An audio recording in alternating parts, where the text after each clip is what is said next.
नमस्कार, आप देख रहे हैं खबर ट्रेंड्स लाइव और मैं हूं आपके साथ अवंतिका। प्रधानमंत्री नरेंद्र मोदी अपने संसदीय क्षेत्र वाराणसी पहुंचे, जहां उनका 2 दिवसीय दौरा विकास और जनसंपर्क के लिहाज से बेहद अहम रहा। इस दौरान उन्होंने करीब 6,000 करोड़ रुपए से अधिक की विकास परियोजनाओं का लोकार्पण और शिलान्यास किया। इन परियोजनाओं में शहरी विकास से जुड़ी कई महत्वपूर्ण योजनाएं शामिल हैं, जो काशी की बुनियादी ढांचे को नई मजबूती देने की दिशा में बड़ा कदम मानी जा रही है। कार्यक्रम स्थल पर बड़ी संख्या में लोगों की मौजूदगी ने इस दौरे को जन समर्थन का भी संदेश दिया।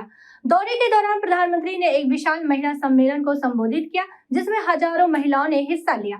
अपने संबोधन में पीएम मोदी ने कहा कि विकसित भारत के निर्माण में महिलाओं की भूमिका बेहद अहम है और आज महिलाएं हर क्षेत्र में तेजी से आगे बढ़ रही हैं। उन्होंने इस आयोजन को नारी शक्ति के सम्मान का उत्सव बताया। तो ही आपको बता दें कि भाषण की शुरुआत हर हर महादेव के उद्घोष से करते हुए प्रधानमंत्री ने काशी के आध्यात्मिक और सांस्कृतिक के महत्व पर जोर दिया। उन्होंने कहा कि काशी केवल एक शहर नहीं, बल्कि भारत की सांस्कृतिक पहचान का प्रतीक है। आज इस कार्यक्रम में आप सभी बहनों बेटियों से एक महायज्ञ की शुरुआत के लिए आशीर्वाद लेने के लिए मैं आया हूं। काशी के सांसद के तौर पर,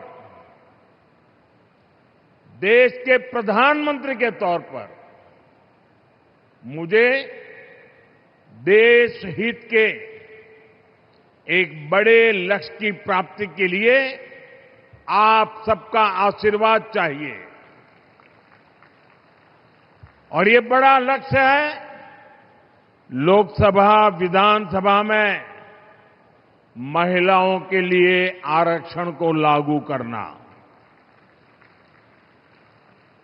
अभी कुछ दिन पहले सपा और कांग्रेस जैसे दलों की वजह से हमारा ये प्रयास संसद में सफल नहीं हो पाया, लेकिन मैं आप सभी बहनों को फिर से भरोसा देता हूं, आपके आरक्षण का हक लागू हो, इसमें कोई कोर कसर बाकी नहीं छोड़ूंगा।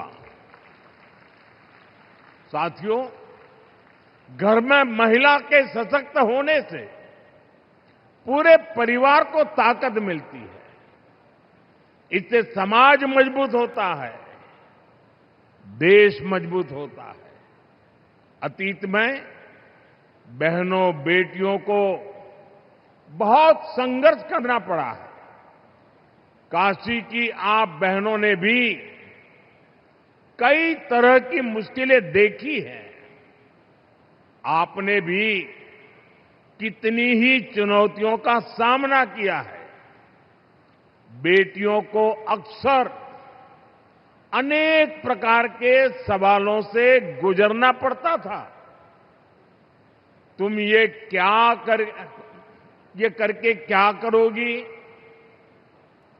तुम्हें इसकी क्या जरूरत है? तू का करवू? तोहे का जरूरत है? तू चुप रह, ये काम तो से ना हो पाई। तो दूसरी ओर उत्तर प्रदेश के मुख्यमंत्री योगी आदित्यनाथ ने भी वाराणसी में आयोजित बीजेपी के शक्ति सम्मेलन में अपने संबोधन के दौरान कई अहम मुद्दों पर चर्चा की।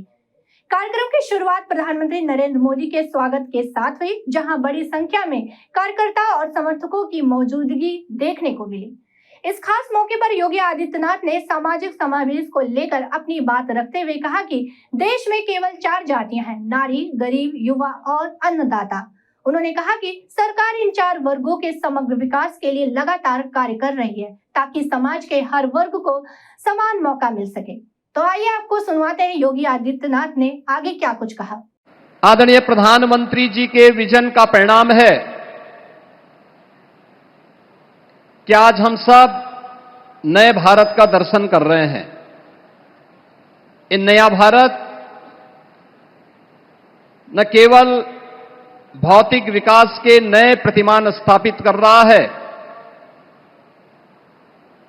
बल्कि समग्र विकास की उस अवधारणा को साकार करते हुए विरासत से विकास की उस नई यात्रा के माध्यम से विकसित भारत की संकल्पना को पूरा कर रहा है, जो वास्तव में भारत की एक नई पहचान दिलाने वाला है।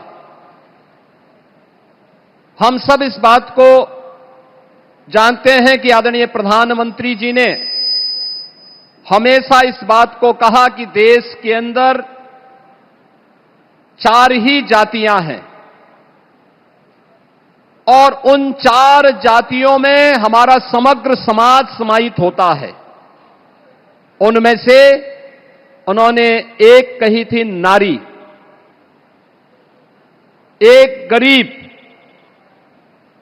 एक युवा और एक अन्नदाता।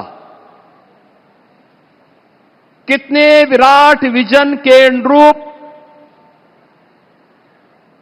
इन चारों तबकों को, जो समग्र समाज की और समग्र राष्ट्र का प्रतिनिधित्व करते हैं, उन्हें भारत की राजनीति का एजेंडा बना करके